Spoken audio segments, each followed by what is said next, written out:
Good morning. Thank you all so much for being with us this morning, and a special thank you to the mayor and the entire city for hosting us today. Today is an important day. We're celebrating our continued success of one of our signature programs, our Municipal Vulnerability Preparedness program. And this is a program where the state and municipalities partner to build resiliency, to address climate change, but really to get together and think about the future of your community, what you want to see, your strengths and weaknesses, and how to really build upon those strengths and improve any vulnerabilities that a community has. Since the passing of Executive Order 569, Governor Baker and Lieutenant Governor Polito have taken a real leadership role on climate change, both from a mitigation perspective, addressing climate change through greenhouse gas reductions, but also building resiliency to the impacts of climate change that we're already seeing. From a very hot and wet summer we've had to historic droughts over the past 4 or 5 years, to record snowfalls, we continue to see climate change's impacts all across our communities here in the Commonwealth, and our MVP program continues to grow. It started in 2017 as a $500,000 a year program, and thanks to the governor, his leadership, the lieutenant governor, to the legislature for their partnership, and to cities and towns all across our fair Commonwealth for participating. This program has grown significantly to now include 93% of our cities and towns all across the state. And you'll hear a lot more about that partnership today, about the project that's going on right here in Easthampton, and a number of other projects in this area. So with that, I will pass it to a true champion of this program and our climate resiliency efforts across the state, Governor Baker.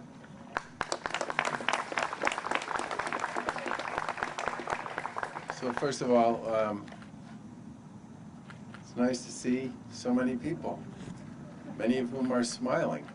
Let me just say that when the Lieutenant Governor and I constructed this Municipal Vulnerability Planning Program, I think it was the first of its kind in the country, and we needed to find somebody who would be willing to champion this program, recognizing and understanding that as former local officials, both the Lieutenant Governor and I weren't interested in ordering anybody to do something on this. We wanted folks to come prepared to put their shoulder to the wheel and to partner with us on this program. And the first overseer and champion of this program was, in fact, the current Secretary of Environmental Affairs, Katie Theorides. And the best part about her work on this program was she made it something that everybody wanted to be part of, and that's why we have 93% of the communities in Massachusetts that are currently participating in it. And it is in many ways one of the best opportunities we have to recognize and understand that there's work to be done right now to deal with the issues we already face with regard to climate change.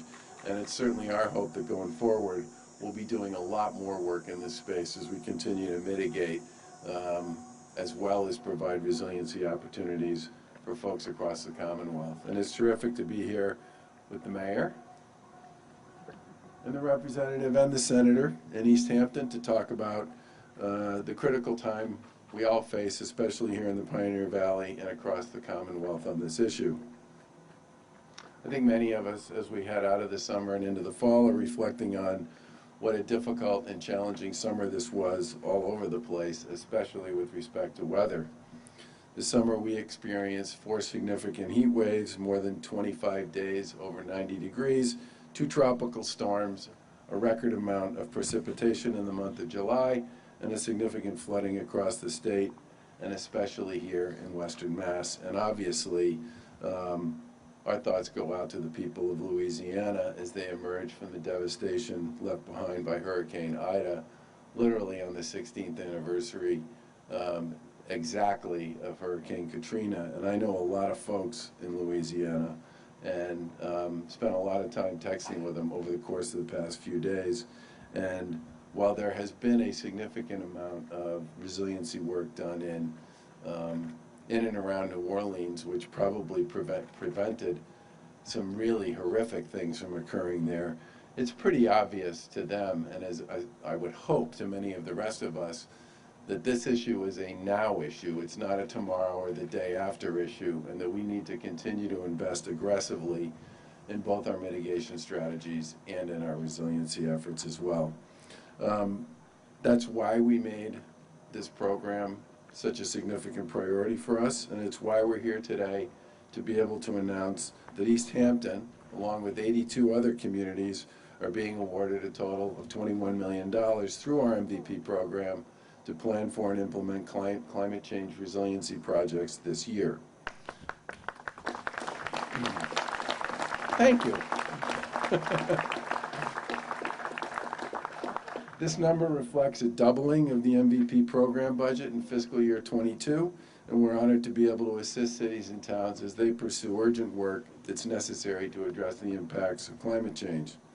Including this year's funding, the program has now invested over $65 million in communities across the Commonwealth on their resiliency efforts. We're also proud to welcome 16 new communities to the MVP program this year, which brings, as Secretary Theoretti said, the total number of participating communities to 93% of those in the Commonwealth. I would like a list at some point of the 7% that aren't, so that you and I can maybe call them up and have a conversation with them about why they aren't in. But 93% is a pretty good place to be on a program that started several years ago where nobody really knew if it was going to make it or not. We're here today in Easthampton, in particular because the city's been awarded a $2 million grant for its Cherry Street project. Kudos to the mayor. The project includes restoring the stream bank and stabilizing the Cherry Street outfall, reconstructing the Cherry Street roadway, and restoring the eroded slope and adjacent stream within the Brookyard Brook Conservation Area. The project will build resiliency to increase precipitation by infiltrating stormwater in addition to tree cover for shade. It'll also build new sidewalks for better walkability, safety, and enhanced connectivity to open spaces and resources in this environmental justice community. It will both make the city more resilient to increased precipitation due to climate change and also increase safety and accessibility to resources. I think, as everybody knows, Easthampton's undergoing a significant economic development and redevelopment strategy, and the city recognizes the need for sound, future-focused solutions to guide developments in ways that consider future climate conditions, ongoing maintenance needs, and environmental justice populations. This project exemplifies these goals, and it's the first implementation project for the city's new green infrastructure plan that was developed using the MVP program and the money that came with it last year. Nice work, Mayor. The pilot project will likely spark similar nature-based resiliency projects throughout not only the community but the region, and it demonstrates the need for increased funding for climate resiliency projects across the Commonwealth, as it went from a good idea in the last MVP funding round to a shovel-ready construction project in this one. And led by the mayor and the city and supported by the Commonwealth with technical assistance and funding, this project will implement the community vision for a roadway on Cherry Street, which is just a few streets over from here. It's a great example, along with many others, of the critical infrastructure that's no longer able to adequately serve communities and handle large amounts of precipitation and the other impacts that we're seeing as a result of climate change. Impacts that I think we all know will only become more severe in the years to come. And for communities like this one, it does not get more urgent than this project. And there are many, many more like it across the Commonwealth that could increase the resilience of our state and deliver significant benefits across the Commonwealth to our communities. They obviously need state assistance, and they need investment, and they need it now. I can't tell you how much I appreciate the partnership we've had with the legislature on so many items, including the legislators who are here today, and especially on the programs like this MVP program, which the legislature stepped up and helped fund when it really was just a new idea and something that hadn't been tried anywhere before.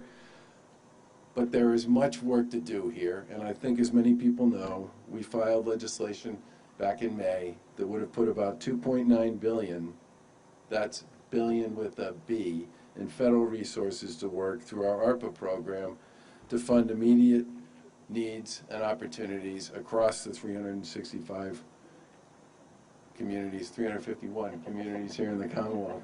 Oops, that would have made the 93 thing a little more complicated, yeah.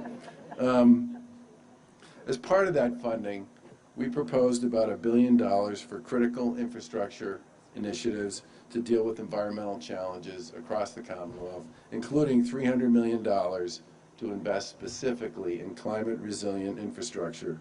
And the MVP projects that we're supporting today through this program are exactly the kind of projects that we believe we need to do far more with across Massachusetts, and we need to do it now. There's a tremendous amount of interest and a lot of proven success associated already with this MVP program, and our municipal partners throughout the Commonwealth have demonstrated that this is a program that works and that we should do much more of it as we go forward. There's a lot of work left to do here. We do have an opportunity to do some transformational work based on the federal resources that are available, and we hope and anticipate that our colleagues in the legislature will see this as the big opportunity that we do and put a ton of resources to work from one end of Massachusetts to the other on it as we go forward. And with that, I again want to congratulate Easthampton and all of the other award winners today. I especially want to say to all the municipal folks who are here how much we appreciate your partnerships, not just on this, but on so many other issues as well. And we look forward to continuing to work with all of you going forward. And with that, I will turn it over to Lieutenant Governor.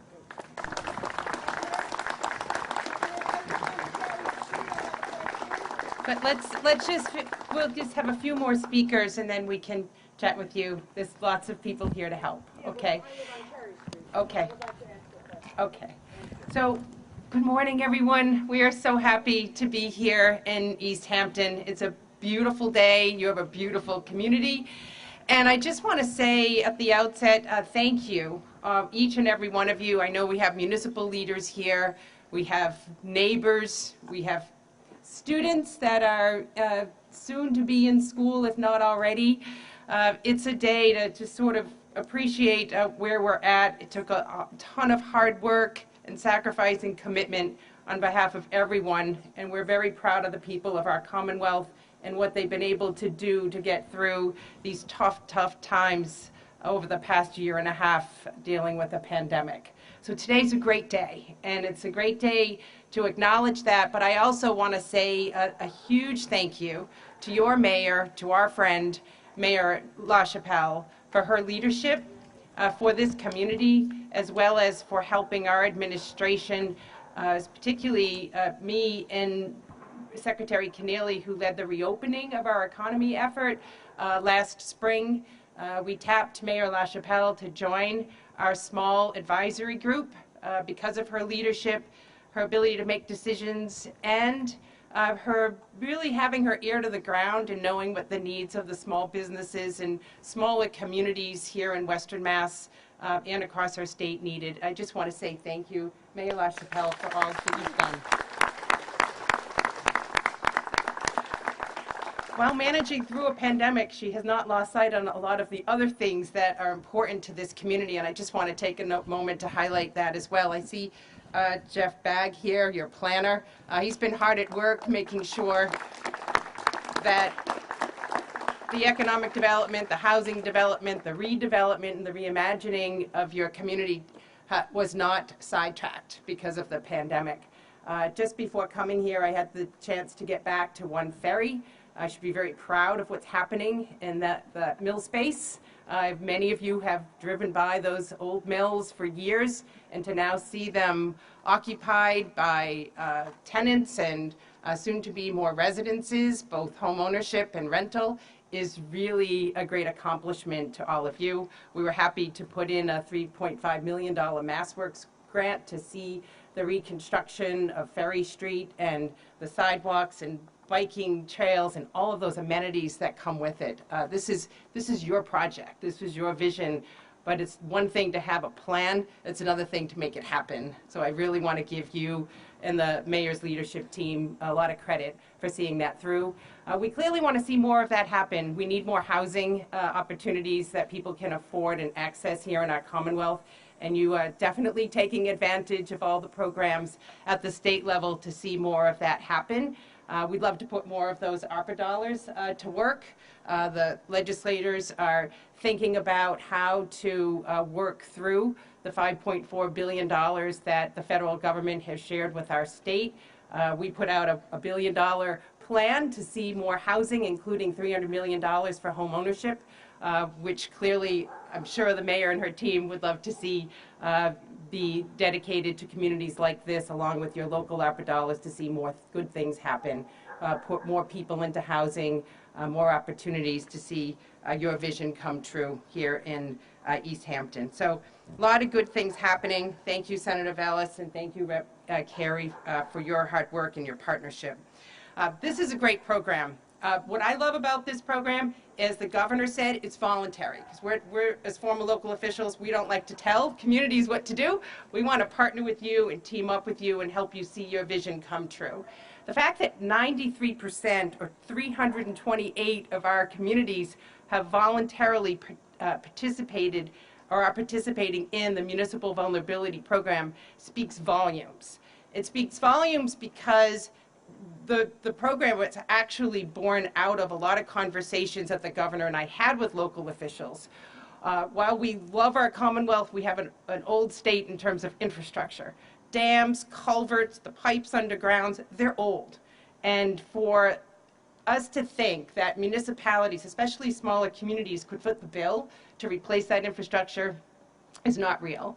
And that's why a program like this, dedicating state dollars, working in concert with municipal officials, can see some of this infrastructure updated and improved so that it can be built out in a resilient fashion, but also address the resiliency that's needed to the changes in our climate that are impacting our communities. So home run, the program works. 93% is an A-. We're going to get to an A+ because we're going to get all of the communities to participate. But we clearly have a lot of demand and need, and we have some dollars, but we need more dollars. If we could put some of the special ARPA dollars, the federal dollars, to work with some of your dollars, we could see more of these kinds of projects done throughout the Commonwealth. The other part is, there's two parts to this program. One is planning. So basically doing an assessment of your community and what your vulnerabilities are and mapping out what your opportunities are. And then the next is the action. That's where you take the dollars, like the $2 million that Easthampton is getting, and taking what you mapped out on paper and making it real. So the action part of this is what we're really acknowledging today. It's just terrific. Congratulations on your project. It's unique, that's right. It's a unique need that Easthampton has, but it also is an opportunity for other communities to kind of share the best practices. Like what's happening over there in Easthampton might work someplace else in our Commonwealth. So there's a sharing of ideas about how to build out resilient infrastructure. Not too far down the road, Springfield is receiving a $2 million grant for Forestry Operations Center, $750,000 to a dam removal project in Bridgewater, and $600,000 grant to energy resilience in Chelsea City Hall. So you got urban, you've got Eastern Mass, you've got Western Mass, all benefiting from this program. There's something for everyone. And I believe we got 16 new communities involved in the award program today. So congratulations. There's also other things that we're doing. Secretary has really taken this to heart. The State Hazard and Mitigation Plan. There's a whole interagency program called Resilient Mass Action, where we do a lot more planning and sharing of our resources. There's also a great program around sharing these best practices, as I talked about, and a statewide climate impact assessment that's really identifying the top risks and opportunities and trying to meet these needs over a short period of time. You know, not letting them go on until it becomes a big problem, but trying to be as proactive as possible to getting some of this infrastructure rebuilt in a resilient fashion. Doubling our capital dollars for this program, that's great. As I said, and the governor has emphasized, if we could put more of the federal dollars to work here, we can get to this the action part of this program more quickly. So we look forward to working with our colleagues in the legislature, and we certainly look forward to continuing our work with our municipal friends and partners all across the landscape of our Commonwealth. There might be some of you that are going to take a walk down that path soon. I understand that it's pretty spectacular. I was looking at Lower Middle Pond this morning, and there's some really great opportunities there too. I understand that there was a footbridge that once was active across that pond. Would love to see some of those things redeveloped and become part of your story going forward. So keep up your great work. I wish the students of this community a great school year, and thank you all very, very much for your hard work over the course of this past year and a half, and looking forward to many good things to come. Congratulations to Easthampton and the other recipients today.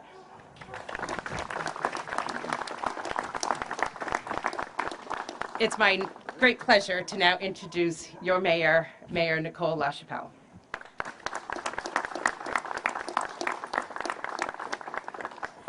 Welcome, Governor, Lieutenant Governor, and Secretary to Easthampton. You are no strangers to our city, and we welcome you back today. It's also great to see Senator Velasquez, Representative Kerry, and our city councilors. President Peg Conniff is here. Councilor, actually, this is your district, Tom Peake. Lindsay Rothschild is here. Omar Gomez is here. And hopefully I didn't forget any city councilors, because we have a meeting tomorrow. There. Easthampton seeks innovative interventions to address rapid changes in our global ecosystem. We look no further than Haiti and New Orleans as urgent proof of climate crises. What seemed like the occasional wet spring or warm winter is becoming a new unpredictable normal. Climate change is all too real, giving to a crisis threatening all of our planet. In Easthampton, our aging sewer system, much of which is over 100 years old, is quickly declining from usage way beyond its design. Our MVP Action Grant proposal was bold, fixing the old and preserving the future. The proposal outlined a new project with forward-thinking maintenance lasting for years. Our DPW and Planning Department, led by Staff Engineer Diane Rossini. Where's Diane? I know she's here. About 2 years ago, Diane had a conversation with me in my office, and the question was, do you know what environmental justice is and what we can do from an engineering and public works? And Diane has educated us all over the last 2 years, and here we are today. Thank you, Diane. We submitted a rebuilding of a drainage outfall on a failing slope, deteriorating with intense rainfall. Green infrastructure manages the additional flows and volume upspring of the outfall in this neighborhood. This upstream green infrastructure is beautiful, slowing and filtering rainwater before flowing into Brickyard Brook in the Brickyard Brook Conservation Area. Inspired by our MVP public planning process that cannot be underestimated in the MVP program, we got a clear idea of what the residents were looking at across the city, but what in particular this neighborhood needed to thrive and be protected against future climate change. As a result of that training, the team built in resident training and guides to actually maintain the green infrastructure in front of their homes. This neighborhood is the most critical area listed in the Integrated Water Resource Plan and builds off of our MVP-funded Green Infrastructure Master Plan.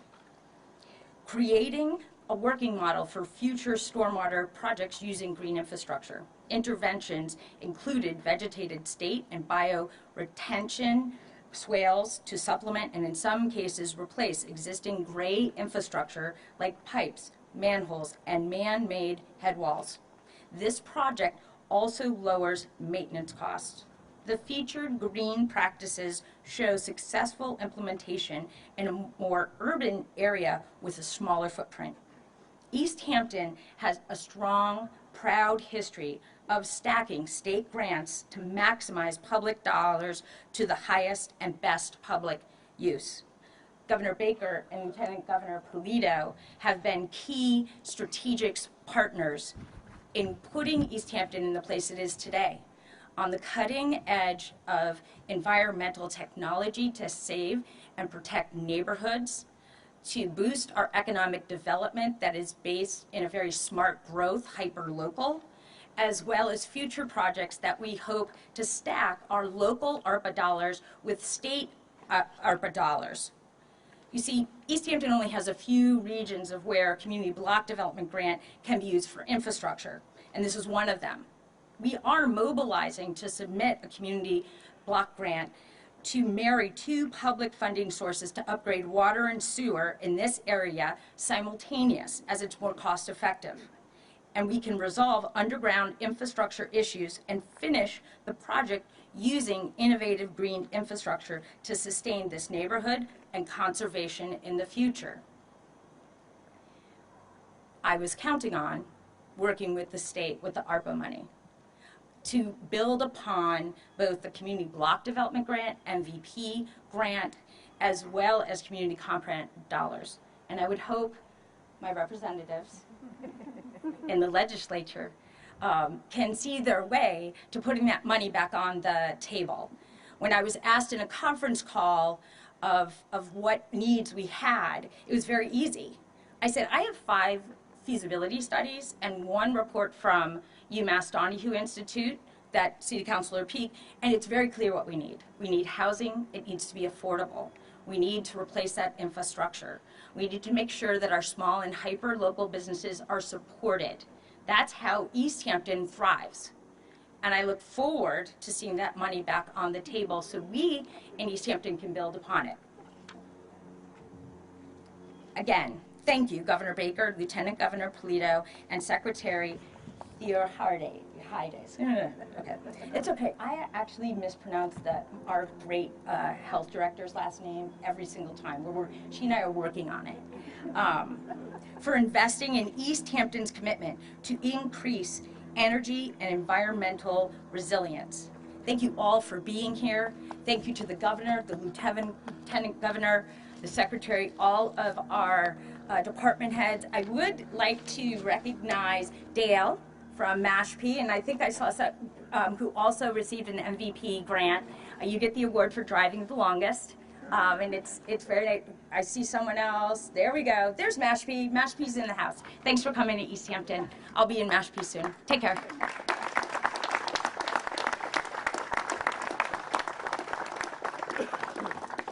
Well, thank you. This work takes so many great partnerships with local leaders and certainly with the members of our legislative delegation across the state and those who are here today.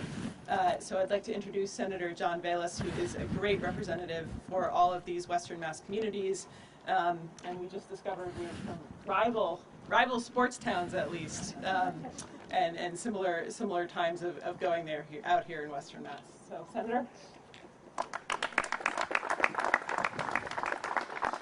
Mr. Governor, Lieutenant Governor, Mayor, Representative, and Madam Secretary. You know, this is actually really, really cool for any number of reasons, but one of them being, I can't tell you, I don't think I have ever been introduced by, yes, similar time periods, rivals in schools, but I don't think I've ever been introduced by a fellow Greek. So, and as you know, part of us being Greek is our last names get messed up a lot. So, folks, what an honor to be here. Just a truly great collaboration between the state, the local government, so many people. I'm not going to go on and on because everybody prior to me has spoken so eloquently. I guess what I would say is this: as I was getting ready to come over here today, watching the news, you see about a hurricane, you see about Afghanistan, you see all these bad things going on in the world today. And then there was just this kernel of optimism coming over here today, because this is what it looks like right here. You are looking at your government working for you. This is what it's all about, these types of events, and this is something that we can all get behind and we can all celebrate. I also would be remiss when I was up here if I didn't say a special thank you to the Lieutenant Governor as well as the Governor. You know, for the past, since March of 2020, we have all sat back watching TV and seeing these two in particular giving remarks, giving speeches, giving comfort to the Commonwealth of Massachusetts as we navigate this COVID-19 thing. So thank you. And I also just got a text message when I was up here. Yeah, I think that deserves a round of applause. Absolutely. Good one, yes. And I just got a text message from another mayor in my district who's not on this list, so part of that 7%, if you will. And they said, you tell the administration we will be on that list. And they also said one thing, and I'll end with this. Thank them for all of the times that they spend out here in Western Massachusetts. Something we hear a lot. Those of us in the legislature that represent this part of the state, we kind of have this view of the world, if you will, view of the Commonwealth, where we think that Western Massachusetts is left out of everything. And in many respects, we are on a lot of things. But I stand here before you today to say that the folks behind me are an ally of Western Massachusetts, and they are always here. So much sometimes I say to myself often, they're not coming again, are they? Sorry, Mr. Governor.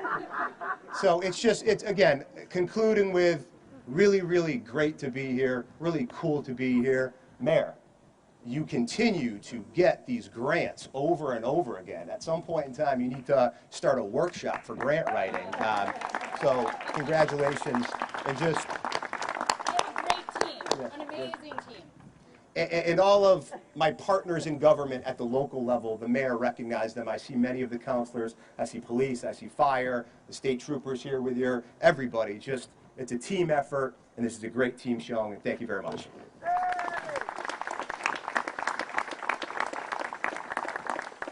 Thank you, Senator.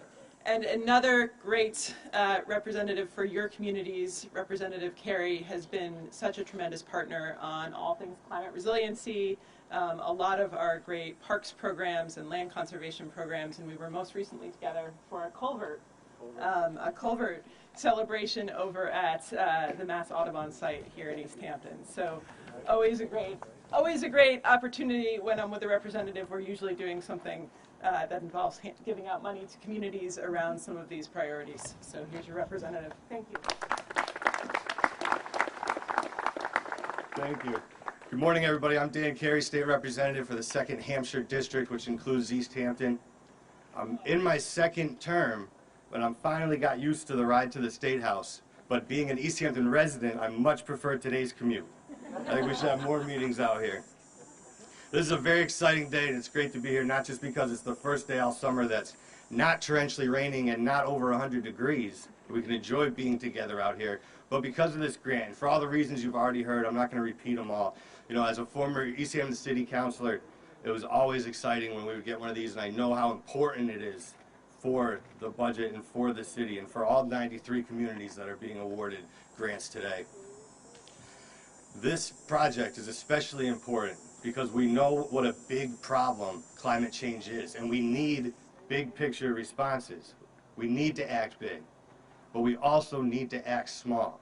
And this is a way we can fight climate change on the local level right here in the neighborhood. So it's a wonderful thing. I want to thank the governor and lieutenant governor for coming out. I shared with them earlier that I have very fond memories of being a young boy and meeting Governor Cellucci here in Easthampton. And it was a long time ago now, but I'll never forget it. So I'm glad there's some young folks here, and I hope you get a chance to say hello to the governor and the lieutenant governor this morning. It's a very exciting day for Easthampton. And I know next time I have an event, I'm going to have it on East Green Street, and there'll be a big crowd. But really, I want to thank you all for being here. Congratulations to Easthampton and to all the communities receiving grants today. Thank you.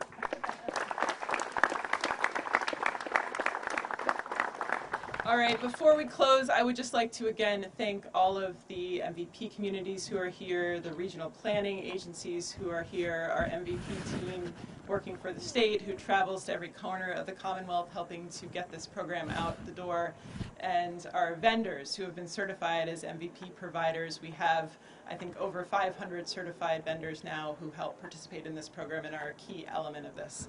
So thank you all. I'm going to turn it over to the governor for any questions.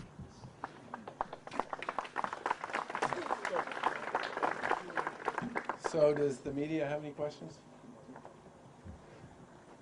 Yeah. The courthouse, I mean, the environmental issue, there's a chronic problem with mold. The courthouse is now shut down. A lot of people So we've had many conversations with the trial court about this, and it basically said that we are available at their disposal for whatever point or purpose they believe we can help them deal with the issues that are there. It's pretty clear the building has issues, and as I said, we'll do whatever we can to help the trial court with this property. Would it be time for you to go beyond the trial court and take it upon yourself? So the trial court has made very clear to me on numerous occasions that they are an independent and separate branch of government, okay? It's a business. And I could go on all day with respect to the circumstances and situations in which that point has been made to me.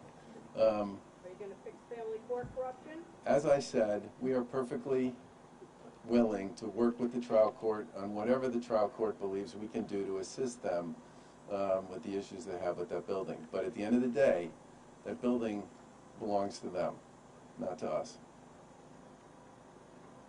Thanks, everybody. Yeah, go ahead. I just wanted to ask about the Board of Early Education and Care. Yep. And their proposal to try to have a mask mandate indoors for staff and children 5 and older at all licensed care sites. I know that's going to be happening today. What's your take and opinion on that? Well, that was based on conversations that they had with their provider community and with some of the folks in the public health world. And I think in some ways the youngest kids at this point in time aren't able to get vaccinated. We fully expect that at some point this fall, the rules with respect to that will change. And we'll work really hard at that point in time to help those that want to get vaccinated. But I think they're viewing that at this point in time as an appropriate measure as school starts and as people start incorporating more of those early ed programs into their daily lives. And I think it makes sense. Yeah. Governor, just have a question about the Soldiers' Home. Given the Boston Globe's spotlight reporting, which put some serious questions about the Pearl Team report and some of the omissions that were put in that seem to protect both you and members of your administration, what are your thoughts about people from Western Massachusetts who may have read the Globe's reporting and put blame for what happened with Soldiers' Home at your feet? Well, we've always said that what happens on our watch is ours.